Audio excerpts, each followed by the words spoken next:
Hello, everyone, and welcome to the Gamers Inn. Come on in, pull up a chair next to the fire. It looks like you've had a long journey. I'm your host, Ryan, this week, and Jocelyn is not joining us this week. She's taking a bit of a breather, and Geoff has joined us. Geoff Webber, also known as Sir Ventigo. Hello, Sir Ventigo. Hi. How are I don't you? know where I got the sir from, but I mean, I'm a that knight now. cat. I would knight that cat. That cat looks like somebody who deserves to be prestiged, She is graceful. graceful, and just elegant, and always knows what to say when asked, "What games are you playing, man? What games are you playing?" Man, I opened up Starbound this week. What? That early access greatness? Oh yeah, the 2 years in the making early access game. Yeah, I mean, there's nothing wrong with little early access gaming, especially when it's in early access forever. Hey, they're getting close to releasing it. Now, okay, well, how close are we talking? Like a Well, year? let's see. Back in April, they released saying they're ready to go into patch 1.0, Mm-hmm. which would be the release, Yeah. and they haven't done that yet. So they haven't done 1.0, and you know what? I kid. I have no problem with a game being in constant early access. That's not a problem, as long as the game isn't hurting its consumers by being in quote early access. There are a lot of Yep. games that exist in a beta state for a very long time, like Smite, for example, was in beta early access. Paladins is still in beta. So there's a They lot just of did a those tournament. games. They did a tournament. Yeah, I saw on Twitter people were going back and forth. It's a game that still exists, and I feel bad. I haven't touched it in a very long time. And I remember digging it. I remember it being very early, and we were kind of thinking, they probably threw it out there to the masses because Overwatch was coming, and I appreciated that because I wasn't in the Overwatch beta. Again, not bitter. I haven't actually played Overwatch in a long time. Overwatch is so much fun. I know it's a time thing. I just haven't had time to. Okay, I have time to sit. I'm fully awake and in my mindset to play some video games. Let's do it. But back to Starbound. What brought you back to the title? Well, I just wanted to play some adventure thing, Mhm. so I Just opened that up. Just a sandbox type experience. Yeah, I wanted to see what was going on. It's been a while since I jumped in there. It looks like the last update was at December 8th. Oh, So, wow! 6 months ago. yeah, that was the last stable build. They have a PTR, I guess. That would be the newest, maybe the 1.0? Mhm. Haven't gone into it yet. Well, hopefully it continues to grasp your interest. I remember we played it for a game night once, and it's one of those games to drop yourself in for a couple hours. It can be tough to sort of wrap your head around not what you should be doing, but what you can do to have fun in that game. It's one of those games where it's one of those games that are like sandbox experiences. This is by the guys who made Terraria, right? I believe so. Okay, yeah. So I don't know. I really liked the idea of Starbound, and I played a lot of it when it first released in early access. Actually, at a LAN party, there was 3 of us or 4 of us playing at the same time. That was a lot of fun. Just being able to shout across the room and say, come get this alien or something." Before we move on from Starbound, I need to know, like, what is your goal playing Starbound? Are you trying to build something, like build a house? They've actually updated the quest system and added more stuff, so Nice. it's a lot easier to get into the game, and they tell you what to do pretty much. Nice. I think in the end, I'm gonna try and build my own planet thing. Your own planet. Well, shape out a planet and build what you want. Nice. That'd be cool. Yeah, I've always liked the idea of building a sort of underground base, and just limiting the amount of people that you could have down there and be like, okay, this is the secret exclusive club of weird penguin aliens, because I think there are penguin aliens in the game. You can capture the penguin aliens and bring them back to your planet. So Yeah. Oh, we could create a zoo with penguin aliens and tiger aliens and bird aliens. It probably would be less of a zoo because they're all like humanoid. It'd be a little weird and they mainly squawk at you. illegal. But yeah, they do squawk at you. But moving on from that, though, what you have a game here that we played for game night last week, Dead by Daylight. We played together actually, and you murdered me.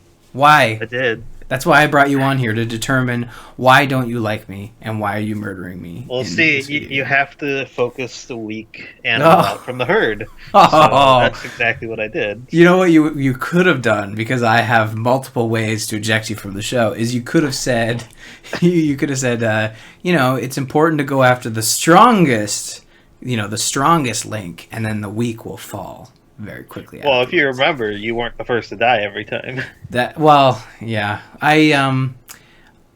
but you did kill me. You were really good at this game. So basically, for people who don't know, Dead by Daylight is a 4v1 multiplayer game. You can play with your friends or strangers online. And the one is the killer, similar to, like, say, Friday the 13th or Freddy Krueger, and then the four of you are these bewildered teens at either like a summer camp, a cornfield, basically places you would not want to go in the movies at night. The state has the worst custom game lobby in the world. Yeah, the way the lobby works is certainly broken. It is not early access, which was surprising to me, because it feels like it could get away with a early access label. It's a full release. Excuse me. I think they wanted to release it before the Friday the 13th game. Yeah, and if you look at the Friday the 13th game, which was kickstarted, the graphics on that game look a lot more... How do I put this? Buff? Good. Yeah, buffed. More smoother and more in line with higher end PC games. Not to say that Dead by Daylight isn't fun or high end. It's just, I think what they were aiming for with Dead by Daylight was sort of like, okay, we want all your friends to play this no matter what hardware they have. So we're gonna aim at the level that most people expect these multiplayer games to be at.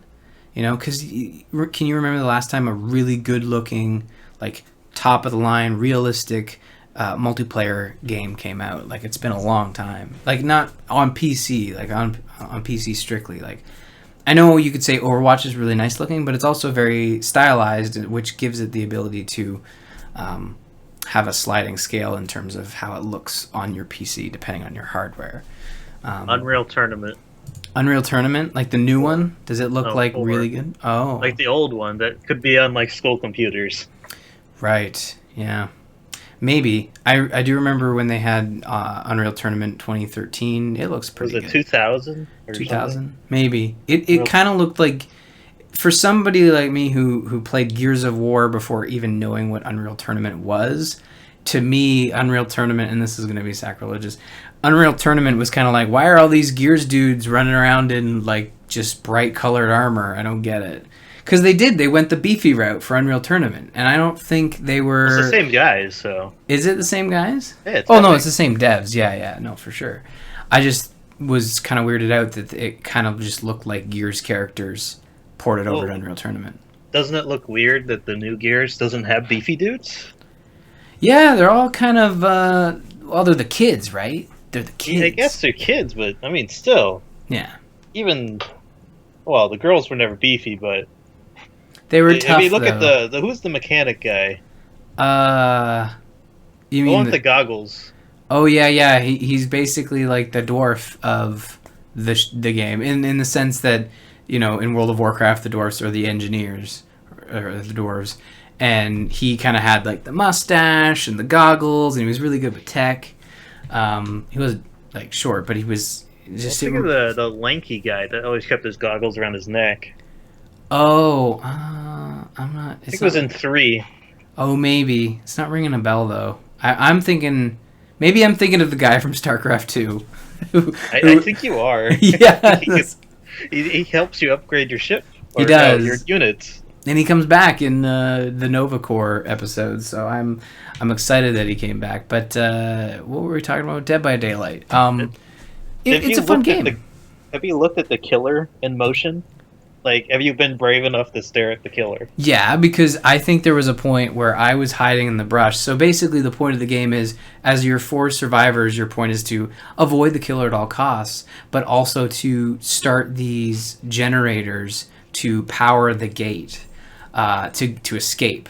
And that's sort of the key to the match and winning. And there are points where you can hear, it's like depth, you can hear like your heart start beating, you can hear the killer is close by. And there were some moments where I would hide in the long grass and I watched the killer kind of chase the wrong way, and I was like, oh my god, it's really heartbreaking. But did you see how janky he moved? Yeah, but that's the monster plays in first person, so they didn't need to make quality animations. It kind of moves like a robot, but to me that sort of works with the creepy factor, right? Because you remember the movie The Ring, the way that girl moved in that game? It's kind of like that, where he's like, blip, blip, blip, blip, blip. But you're right, it is all first person, so really the only animations they need to get is like the arms swinging and stuff. I played one game online. You did? And how'd that go? Well, I was watching my friend play it at the same time. Mm-hmm. So I was in the same room, and he gets in this group with 3 other people, and they totally dominate the whole game. They don't get killed at all. And you know what they do? After they open the door, they go around and open all the other generators. Mm-hmm. So I guess that's the meta. It's like you open all the generators for points and just be a total dick to the killer. Oh, really? Yeah, I don't know. It's weird. It seems like a kind of game that playing with your friends is where the fun's at, and playing with strangers is just like, okay, I don't have any friends online, but I still want to play right now. And you can't play with friends. And that's the thing. You can't matchmake with friends. You have to set up your own lobby, and even that lobby is kind of screwed up. And these days with games like that bug, it was a bug because there was literally a switch roll button that should have worked but didn't. And in that sense, I think that's just like the customization option that they just copied and pasted that. Oh, I see. So you're thinking it's just an option left over from the online. Yeah, the game loadout option. Like you can go. In the menu you can select loadouts and you can switch from there. Okay. Well, then that's probably what's going on. I still feel it does say kill your friends. So yeah, but it just seems like if you're creating your own lobby, you should be able to switch roles. We had to actually quit out to the main menu, have whoever wanted to be the killer invite all our friends again. And because it was game night, that doesn't necessarily mean that, some people are coming from all over the place. So we might have some people who are friends and some aren't, and we gotta. It's just one of those examples of just poor design in multiplayer, because multiplayer should be easy to set up because you want to encourage people to play your game with your friends. And I had a blast playing with friends. Like the way, when Jocelyn was the killer running around, even when Jocelyn wasn't the killer, there was some great moments. I think there was one match where I was the killer, Jocelyn was the last one alive, and she was looking for the hatch. So once you're the final survivor, you did. The rest of the team had been killed or taken out, and I was left over, and I was the guy who could set traps. Basically, the Jason person. And at the end of the match, when you're the final survivor, you have the option to start the rest of the generators or find the hatch. And I think the hatch is basically the reason it opens up when the last person's there, because it's very hard to start those generators by yourself. It takes a long time. And when I'm not distracted by other players, I'm beelining it for wherever these generators are. So she's hiding around trying to find the hatch, and I set a trap at the hatch because I found the hatch. And I, typical Ryan move, exclaim it to the entire chat room, like, I found the hatch, everybody. All it takes is for Jocelyn to look for the giant lumbering axe-wielding, machete killer. And it's like, oh, there's the hatch, because that's where Ryan is. Now, luckily, I had set a trap because she stepped in the trap right in front of the hatch. And I was able to go in and and then be done with it. I forgot about the best part, though. What's that? You were standing over the hatch until I told you that Jocelyn was over by some point other than that. Which is weird, right? Because I shouldn't have been listening to you because you were all on the same team. But again, nice, gullible Ryan's like, I should go look. And then the also double thing, we couldn't tell Jocelyn there was a trap there, even though she knew there was. Oh, because then you'd know she was going back. I think You gotta look at I that think I said footage. I was setting a trap. I thought I did Oh, say we that. all heard it. It's very loud. Yeah. So I don't know. I dig the game and it's a lot of fun, and I think it's gonna make another appearance on game night. So if you want to play with us, you should certainly pick it up. Uh, I recommend it as another one of those like rotating multiplayer games to try something different. You enjoyed yourself though? I loved it. I'm pretty sure it's not a full game price. No, it's like 15, if not 20. You go to the Steam page. It is 17.99 right now. Whoa, there you go. Yeah. So it's not that bad. It's a really cool game and worth checking out. Um, but I know that you play Heroes of the Storm, right? You play some Heroes. I occasionally go on to Heroes. Now, how do you feel about this new Hero League that launched? Have you been dabbling in the Hero League yet? See, I'm still level 30 something. So I never got into it. I know Hero League you can do it now when you're not 40, but Mm-hmm. I'm not a competitive person, so you're gonna have to tell me about it. So, you don't necessarily have to be a competitive person to do Hero League, but you know you should enjoy the game. And I think the gateway to get in is you need 14 characters, level 5 and above, and you also have to. And I don't think that includes Cho'Gall. Maybe Cho'Gall counts as one, or maybe you can't play as Cho'Gall in Hero League. Not sure. Anyways, Hero League is basically it's like draft, which is totally. I had no idea what that was until I played Hero League. And to be honest, I don't really like draft. Like a lot of people talked like draft was this amazing thing, and I can see how draft would be good for like setting up comps and stuff and making sure that you have a stable team going in, whereas quick match is kind of like random. Um, so that was my first experience with draft, where it's like, okay, you know, it goes through the queue and says, you know, this person picks, this person bans, and you have to have a specific, you know, if someone picks a character on one side, then you can't pick it on your side. If they ban, then you obviously can't pick that hero. So that stuff takes So probably a good couple minutes. they brought the full MOBA experience in. Yeah, and this isn't new. Like this has been in Hero League for a long time. But what is new is that they've changed the placement from 20 matches to 10. I think I'm at I just finished match 8, and I gotta say, and this again, very naive Ryan. I was saying to Jocelyn, like, I honestly didn't expect people to be real salty and really just really terrible people. Not like just they're bad at games, but just bad at being good people. You know. I had one game where literally he had what you can do is you can preview your pick by choosing it before it's your turn, and he had picked Nova, and someone on our team who is obviously new to draft banned Nova because Nova is one of those characters that I'm sure he just doesn't like playing against, and it's a good ban from what I understand. And the guy on our team says like, you banned my character. Why'd you do that? I'm gonna be Leoric and just troll the whole game. I'm just gonna keep dying. That's what he did. He was Leoric, and he would basically, I think, like, ghost walk into the enemy territory and just die constantly, over and over again. Didn't do anything but die. He just fed the entire game. And I was terrible. Like, it was a real bad experience. Like, I was dealing with people who were just being super obnoxious, very, kind of racist, just, like, very toxic. And I was like, I didn't experience this as much as I did in Quick Match. Like Quick Match was fairly clean in comparison to Hero League. Like, wouldn't you agree? In playing Quick Match, you don't really run into a lot of those people, or is that just because we're playing as a group?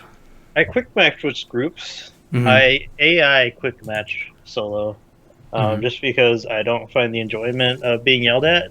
Yeah, and maybe that's it, because I was playing with 4 random people and then against 5 random people, and opening myself up to that audience. Whereas when we play quick match, I'm usually with 2 or 3 other people. But even when I'm doing quick match by myself, I still don't find I run into a lot of bad apples. But for some reason, I don't know. Maybe it's the placement matches and everybody, like the entire pool of people are in their placement matches, like all across Heroes of the Storm. That could have been it. It's just I'm opening myself up to more evil people, and games I played yesterday were far better than games I played the week before when they had just launched the new Hero League. So maybe that's what's going on. All the toxic people just yeah, like placement. Exactly, everyone's placing, and it was really kind of a downer because I've been really enjoying Heroes a lot lately, like playing a lot, like more than I normally play multiplayer games on my own. So I was really enjoying myself until I played a couple of Hero League matches. Now, mind you, I've shaked it off. I'm better now, and I'm gonna place. I have 2 more matches. I'm gonna see where it puts me. More out of curiosity, similar to Hearthstone. When I'm playing Hearthstone, I get to rank 20, and then I'm like, okay, I'm good. I'm gonna go do some other stuff. Overwatch is getting their competitive mode soon. That's true. And when is that? That's launching soon, right? They said June. They're still hoping for June. Is it on the PTR? Because I saw there was a PTR. The PTR, yes. So that has competitive play? I believe so. Interesting. Yeah. Now, do you have an interest in that? I do, actually. I'm not going to turn on voice.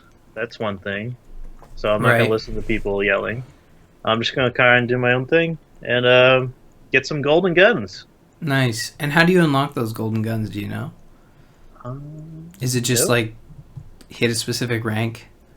It looks like the only thing that's been data mined is the top 500 people get a animated spray.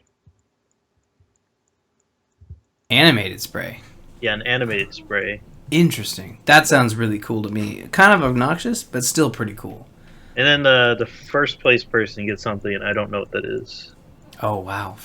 So, like, top of the tier, you're the best at Overwatch kind of thing, like rank 1. Yeah. And do you think, like, that's your legend rank, do you think, like, in Overwatch? Yeah. There's a lot of new sprays, so it looks like this season is going to be like Ilios. Ilios? Yeah, Ilios sprays. What's that? No, it's like the map Ilios, the Greek map. Oh, again, I like that map. That map's really fun with the... I need to play Overwatch. I've been playing Heroes, and I need to be playing Overwatch. I feel bad, but then again, there's newer content in Heroes right now, although it's in relation to Overwatch. Like, Overwatch is brand I'm waiting new. for Gul'dan. Yeah, he sounds cool. I tried Medivh. I don't think he's for me. He's definitely a 5-player party person. Yeah, like coordinating portals and stuff would be really cool. I don't know. Like I really like Tracer. Like Tracer really nailed it for me. I really love Tracer. But Medivh, not so much. But yeah, Hero League. I'll keep plugging away. By next week, I'll have my placement matches done, and we'll see how it goes. I think I think I realized my mistake in that the first day of Hero League, everyone was at ground, level 1, and they were all place matching, and that opened it up to a pool of just toxic players. And I think now that I'm getting closer to placing, and we'll see where I place. Like, if I place, I don't know, like, do you think there are more toxic players, like, in the high end of MMR, like, high end I of think ladder? it's going to be in low. You think the low end? Okay. Maybe. I guess you would have to, like, if you wanted to be that toxic, like, feeding toxic, you would be really low rank, because if you throw a hissy like that, like, you are... Yeah, you're lowering yourself there. Yeah, like, throwing games, yeah, it was bad. I was shocked. I'm like, I am literally playing with a tantruming 2-year-old. And I've seen 2-year-olds trample. Now I can't think of the word. Tantrum, thank you. So, anyways, speaking of... I hear you've been playing a retro 80s action game. Yeah, Trials of the Blood Dragon. A little bit of leftover E3 on crumbs in our beards, if I had a beard. But Trials of the Blood Dragon was announced at Ubisoft's press conference, and as a play it now kind of thing. And how familiar are you with the Trials series? I used to watch it a lot, Hmm. but I never played it personally. I played the little Flash game in high school, Oh but yeah, beyond that, not much. I can, and that's true. Like Trials to me, the core gameplay is very much like those Flash games where it's a physics management puzzle game where you're trying to traverse the landscape. In this case, with a motorcycle to get from point A to point B, and there's jumps and there's stunts and stuff, and it's really cool. Now this one is a little bit different because it incorporates a single player campaign, and that's pretty much what the game is the campaign, and it's the sequel to Far Cry 3 Blood Dragon. Literally, like it takes place I think 12 years after that game Blood Dragon. So it's kind of a neat idea that they've applied this. So it's a '90s game then, right? Funny enough, it's still in the '80s. It still very much feels like an '80s game, and I think that's the joke is that it's sort of stuck in that Always, decade. I love Blood Dragon. Yeah, you might dig this game, although I will warn folks, I did enjoy segments of the game, but and as you probably are aware after 224 episodes, I am a special kind of gamer where when I get my teeth into a game, very hard to shake if I'm enjoying segments of it. Good friends of mine would probably have stories where I will enjoy one sliver of a game, but it is still a shit cake, and you found like you're just eating the frosting off the top. Like you're not touching the shit, but you're just eating the frosting. That's a bad analogy, but there are some levels in this game where it takes you off the bike, and in the trailer they make it look really cool. The trailer is fantastic, but kind of oversells the game in that there's these on foot segments where you're shooting, and they're terrible. But if you remember bad. commercials from around that time, Mm-hmm. that is what it was. Very true to its Overselling nature. of every video game. Yeah, very true to its nature. The advertisement for the game does kind of oversell the on foot segments, and it's not just the on foot segments. There's some other stuff in there that's really bad. There's a jetpack segment that is just stupid hard to control and very frustrating because the way you succeed at the game is by dying and failing as few amount of times as possible. So there were some levels where I died so many times I got a score of 0, and that's really frustrating. Do you still see like a little ghost going by with your friend's name? Yeah, that does happen. Although I think I had one friend playing the game, but he or whoever it was, I can't remember now, was just starting as I was finishing. So yeah, it does show their progress, and when you replay a level, it shows your saved progress, like your high score progress. And I don't know, like it's very difficult for me to recommend the game because there are these segments that are just like, Ryan, why? Why are you doing this to me? They're just really bad, and just not. The beauty of the game is that the motorcycle segments, and there's cart levels, so you're in a mine cart, which to me, freaking awesome. I love mine cart levels. This sounds like a little game called Happy Wheels. Happy They Wheels. have a whole bunch of different characters, I never heard and of they have Happy a Wheels. minecart. It's a flash game. Oh, is it? It's a gravity physics based flash game like this. Yeah, and see, I liked Trials Fusion, which was the game released before this on the PlayStation 4 and Xbox One, and PC as well. And it was a big game. It was a $40 download. Now, this game, the price tag fits what you're offered. It's a $15 title. It'll take you probably like 3 hours to blast through all the main levels. That's not saying like getting high scores or unlocking everything, but 3 hours is about where you're at to actually finish the story. But again, like the motorcycle levels are really cool, well designed, very unique. But the levels where you're on foot are just boring and not very good. Sometimes Any very action frustrating. music? Oh well, the music is straight up inspired by Blood Dragon. So if you like the soundtrack to Blood Dragon, you're gonna love the soundtrack to Trials of the Blood Dragon. Lots of profanity. There is some profanity, young children killing and swearing.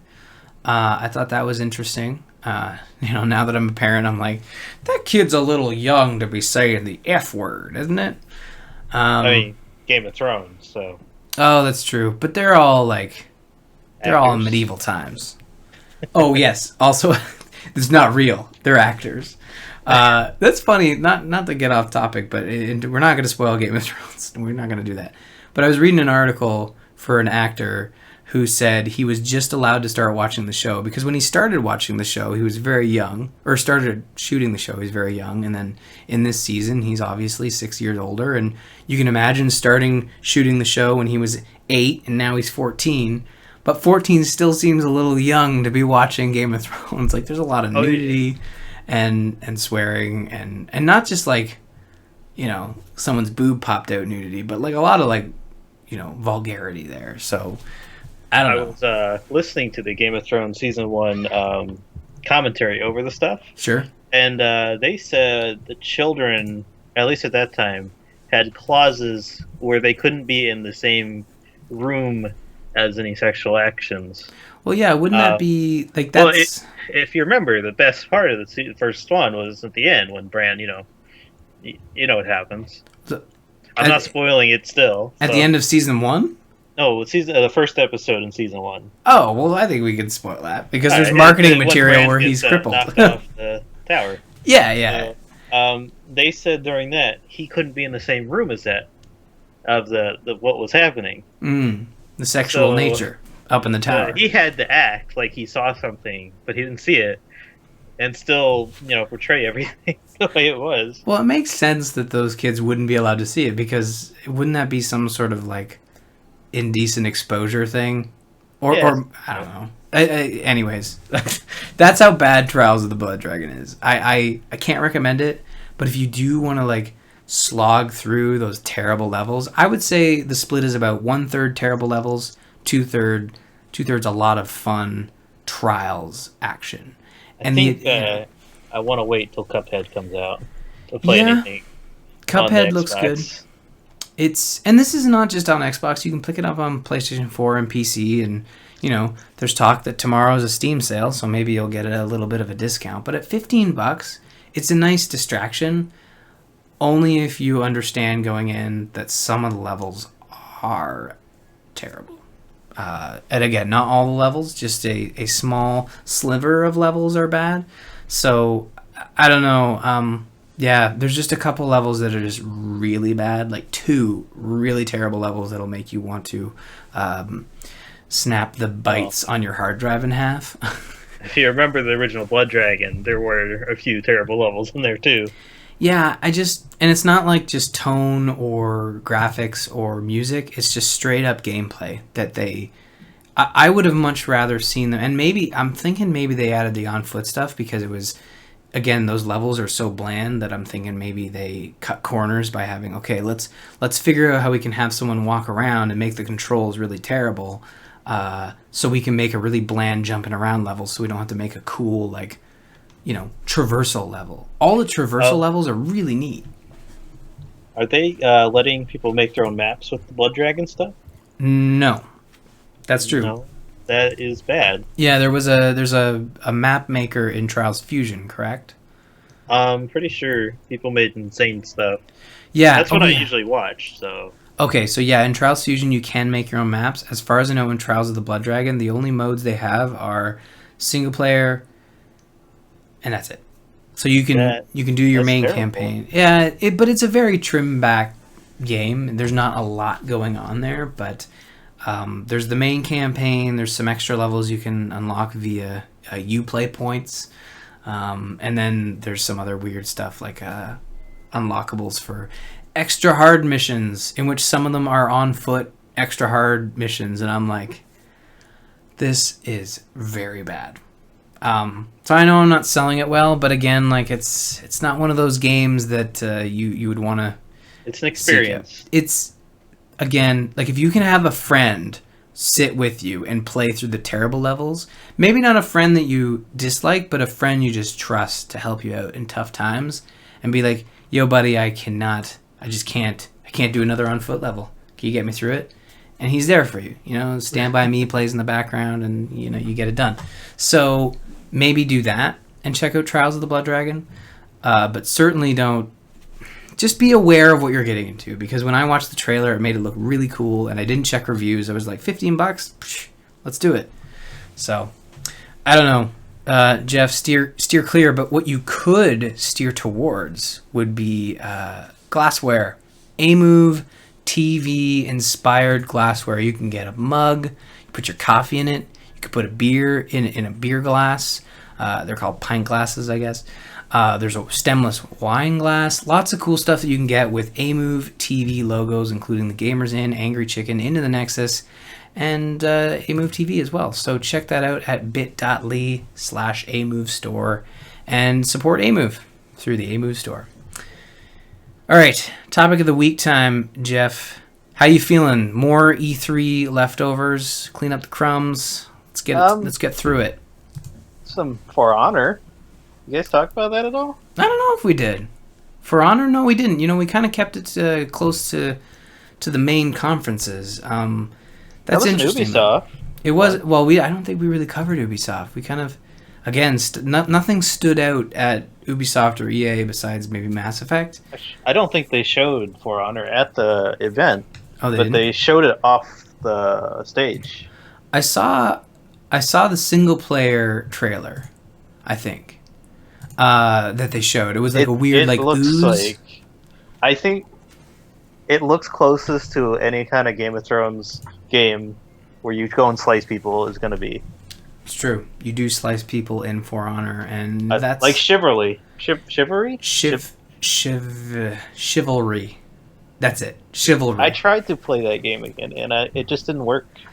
It's an odd game. I know a lot of people are really into Chivalry, but for me, it always felt it's like one of those games that, as a new player, you come in and it's like, this is really janky, guys, but then the people are playing, it's like, that's part of the game, man.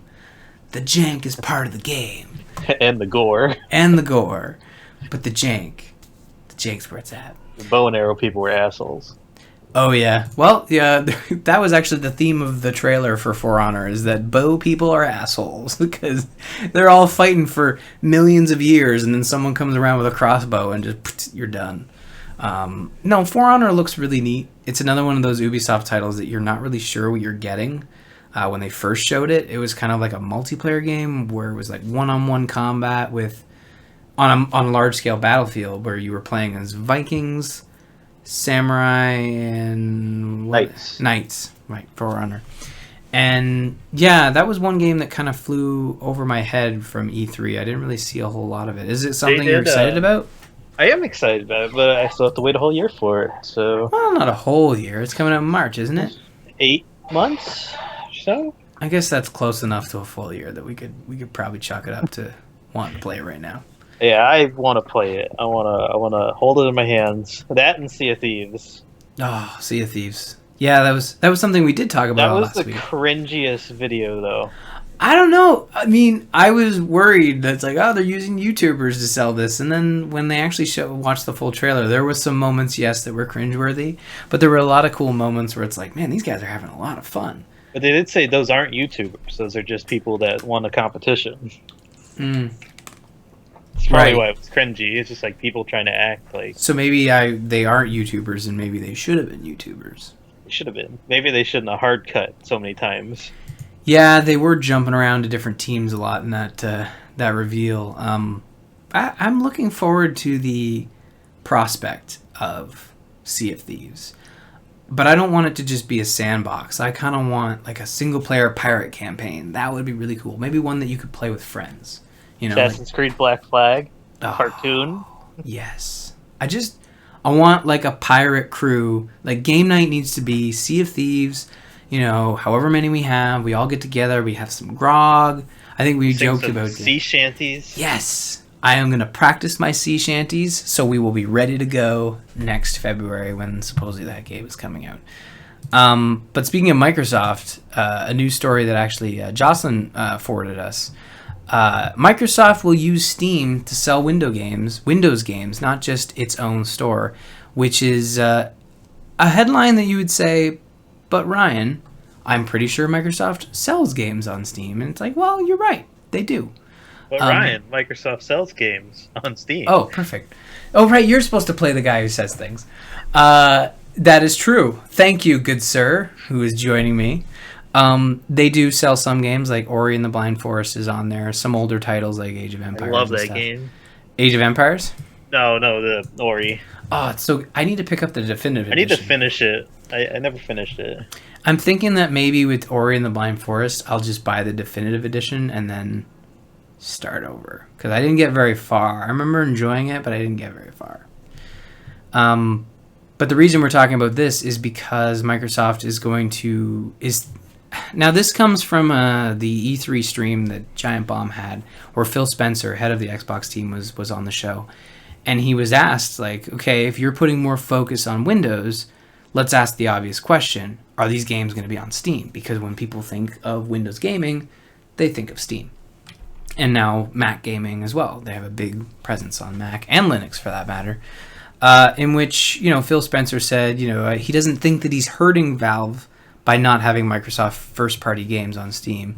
They're doing really well, but they will ship games on Steam again. Now, the thing I took away from the stream was that a really good piece was that he said, look, we just need to do stuff on our own to figure it out, because obviously our day-and-date PC Xbox One releases haven't been all that great. Two examples being Quantum Break and Gears of War Ultimate Edition. Not very well received on PC. So you can imagine, it's very interesting. I think just the article and the interview, just very open. You don't get that a lot from video game developers, especially ones that are, platform suppliers. So, like, what do you think about this news? Do you think it's a good thing? I don't care that Windows is doing it. It's great, but I want this to be the opening up for all the other people like Ubisoft and what's the other one? The EA. Mm-hmm. I want EA games on there. Well, I don't know why I would want that, but I want it. I think it's the prospect of having all your games in one management app. Like, I remember, when I first started playing PC games, all it mattered was the game ran on your computer. Didn't matter where it ran from. It just, there was an exe on your desktop. You clicked it. It launched the game. That's how it worked. Now with Steam, it's like we need this extra layer of tracking and achievements and friends lists. And while I appreciate it, like, there was a time when we didn't really worry about that stuff, And I think that's just where we're at now, where Steam has sort of set up this ecosystem that people like. And now that games are more, friends based, where I can say, like, oh, I saw that, Geoff was playing Skyrim and he unlocked a bunch of achievements. I'm going to try and catch up with him. And that's Don't really worry. cool. Definitive edition. Oh, yeah. Remaster. It's true. The definitive edition. I'm looking forward or whatever to that. they're calling it. Yeah, we never did figure that. We were Googling it. Remastered, I think. Remastering. Yeah. Yeah. Oh, let's put salt to my moon. This article down at the bottom has a link to another article with Fable Legends on the front of it. Oh, that's too bad. Just, That's another failure of Windows kind of PC gaming, because that was another one that was going to launch on Xbox One and PC, right? just give us it on Steam. Yeah. I mean, the game's nearly finished, but again, like, it costs money to cross the finish line, and it costs money to continue running, right? Like, it's not like they finished. It's not like that game would have worked on its own. Give me Mass Effect. You want Mass Effect on Steam, is what you're saying? I want to play Mass Effect 3 multiplayer on Steam. And that's the thing is, I like your point, like before the show, it's more interesting that Microsoft could be a leader in this effort to just have your game on platforms that matter to gamers. Not just saying we're going to have it on our own platform because we want your data and yada, yada, yada. And we want you to buy stuff from our store. I think, the way Ubisoft does it is shady. I don't like it. Like, you buy basically the game on Steam, but it just runs it through Uplay anyways. Yeah, they do that on the consoles too, though. So, well, see, but that's the thing, and that's something that Phil Spencer said in the interview, that Ubisoft and both EA run their games through their services on Xbox Live. And while that's technically true, it's less obtrusive than it is on the PC. On the console. Can you play multiplayer without logging into those respective things? I mean, it might just automatically connect you based on your gamer tag, but that's the thing. It's more behind the scenes. You could play an Assassin's Creed game without touching Uplay. It just happens. Then you wouldn't get your cool daggers, though. Well, that's true. You and that's the thing, is that when you access Uplay in those games, it sort of like slides over and you can, do your stuff within the game. Whereas on your PC, you're running through Uplay, doing all the management through there. As far as I know, I don't remember seeing like a little pop-up thing coming out when you're playing a game and having Uplay management happen in the game. I don't know. I still think they'll get console sales because, I mean, you get Gears of War 4 for a PC like maybe 3 years ago. Mm-hmm. You're not going to be able to play that without looking like a bag of poo. Well, that's interesting too, right? Because most... Well, maybe not. It's Epic Games, so... It depends. Like, when you bought your computer, and it depends when you bought it, depends what you put into it when you first bought it, and it also depends on what video card you got, like, and how often you're upgrading those. Like, my computer that I have here, I've had for, gosh, I don't know, probably 4 or 5 years. And some of the pieces in it are, ones that I bought the computer with, but the video card is one that's been replaced, and it's running a 970 now, and it kind of just, creams every game that I throw at it. So yeah, we're doing that same too. Yeah, so I should play Ark. You should try Ark with that. Yeah, does Ark runs at full graphics. Wow, that's early access. That's a beefy title, that one. But it's just, my favorite part about this article is that it just shows the head of Xbox, someone who is normally, prepared answers, very cryptic, when asked really tough questions. This guy was just answering everything like, being very open to consumers, and I really appreciate that. And I'm glad that Microsoft had the ball. I'm glad that Phil had the, sense to say, like, look, like, we'll be back on Steam, but we need to figure stuff out for ourselves. Like, Games for Windows Live was not received very well. So once they figure something after PS4 creamed them. Yeah, and PS4 is still kind of knocking their socks off when it comes to the console wars. So it's interesting to see, and I hate that term, console wars, but it'll be interesting to see how Microsoft takes advantage of their huge market in the PC world. And I think just launching Gears 4 on both PC and Xbox at the same time, having that game technically be the same title on both systems, and allowing you as a gamer to buy it once and own it on both platforms. And the system makes sense, right? It's attached to your gamer tag. You sign into your gamer tag on Xbox One, on your Windows PC. You can only play it on one platform at a time. Like, it exists as literally one copy. So it's not like Quantum Break, where you're getting a separate code that you could give to your friends or just redeem for yourself and play.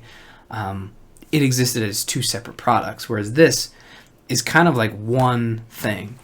And you could also see how that could get sticky with Steam, and that if you're buying a Windows 10 game on Steam, do you then get the Xbox One game?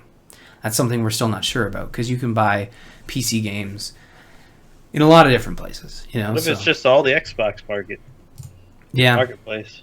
Yeah. Just like Steam had the special green section. Oh, it already has green section. What would it be, like an X section? Oh, no. I don't think they carry those types of games.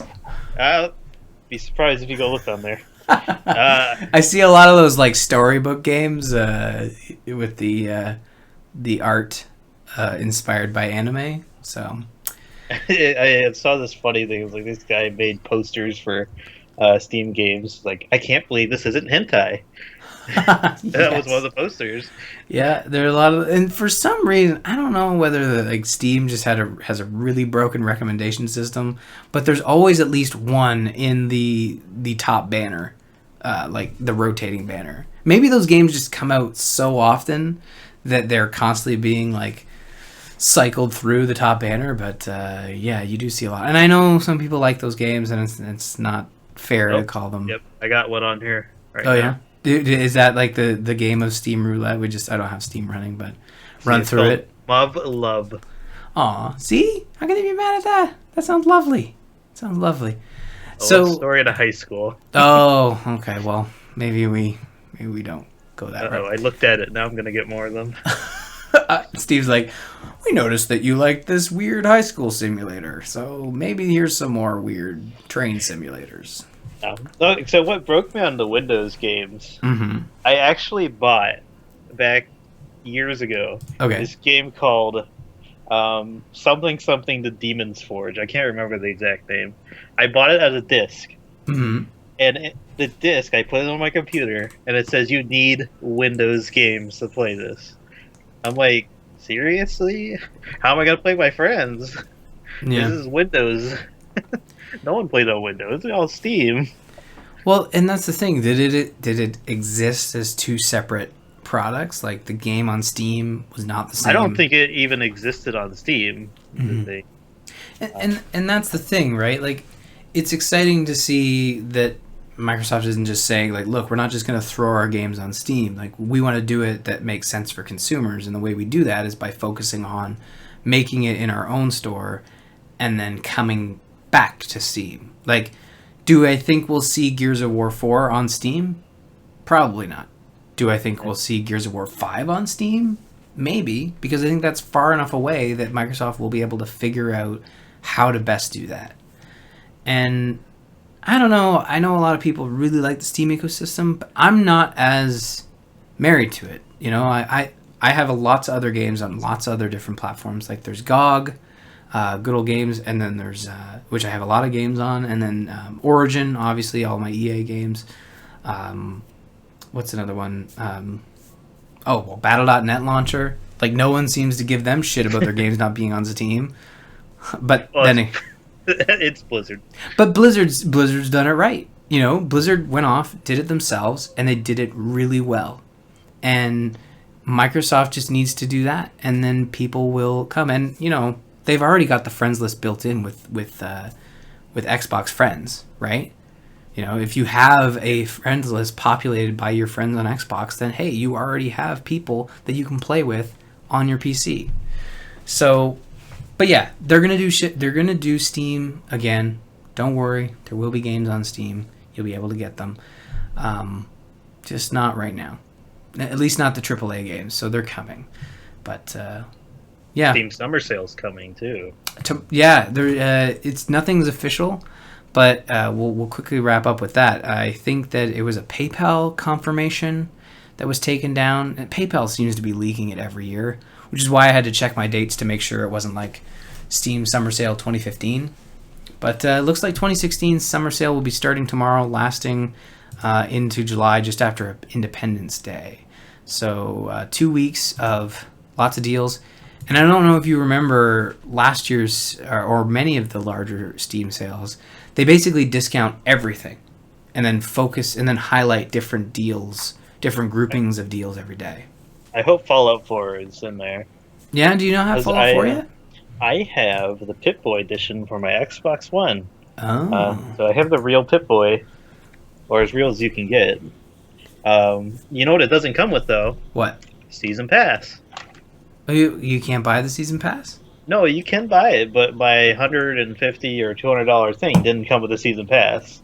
So I'm hoping it comes on Steam so I can get it cheap with Season Pass, everything together. Oh, okay. Yeah. And I want mods, so I want the good mods. Well, I don't want the pick and choose, the ones on the Xbox. Yeah, the ones on Xbox, also you're limited to what's being uploaded, right? Like, you might find Nexus Mod Manager is where you go for mods. Yeah, and that's the thing. That's the sort of unfiltered. You can have all your mods here, you know. So some require you to log in and confirm your age, but hey, we're not going to talk about those. Swexus is making a good point in the chat room. Just back to the Microsoft thing. In terms of the Blizzard launcher, I think it's more that Blizzard has the same login for all their games. That's why people are okay with the Blizz launcher.